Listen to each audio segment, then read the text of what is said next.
ยืนไว้อยู่อำไลเลกิ่งลงสายเสียนต่างสู่เฮามันเปิงกันหวังความนางเฮอปันเฮอสิ้น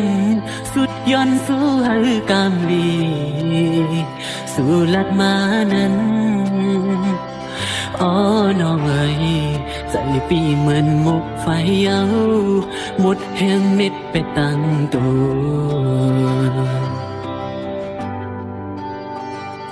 เจ็บน้ำตาอำลาสั่งไล่ตั้งหมดเย้าล้อมมุมต้อยสู่นางเมื่อยานกว่าลอยกันอย่างเสียงเย้า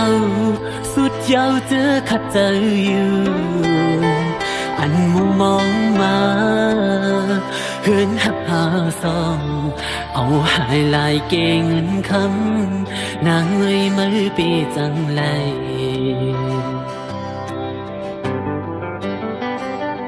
อำเคยมีเย้าลุมถวยเจอน้องเอ้ยกำปานใจนางยาปอลูเหลวเยาอำเลืออำคือสั่งเยา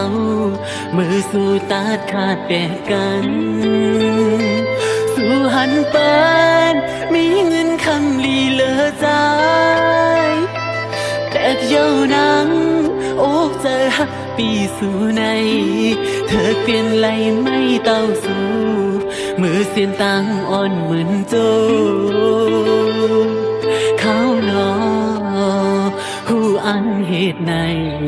จิ้มเลยสู่ปัญใจมองจึงน้องเอ้ยเปเหตุไร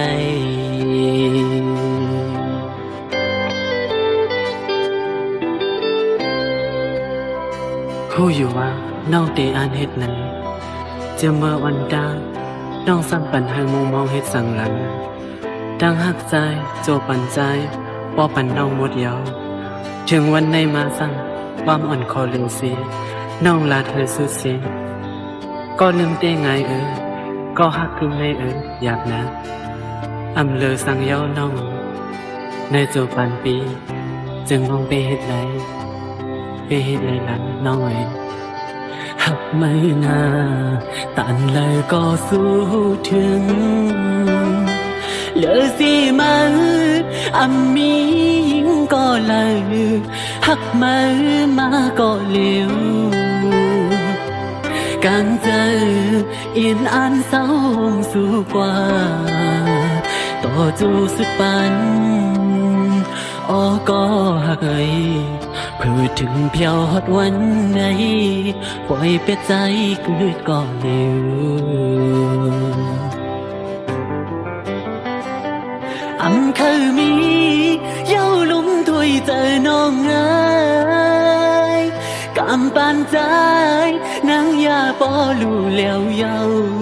อำเลืออำคือสั่งเยามือสู่ตาดขาดแปดกันสู่หันปานมีเงินคำลีเลอใจตัวห่างเล่าน้องไว้ปีมาเจอมือเธอเปลี่ยนไหลไม่เต้าสู่มือเสียนตังอ่อนเหมือนโจเขาหนอวนขึ้นกำไลคงจะถึงใจเล็กจึงน้องไอ้ปีเหตุไร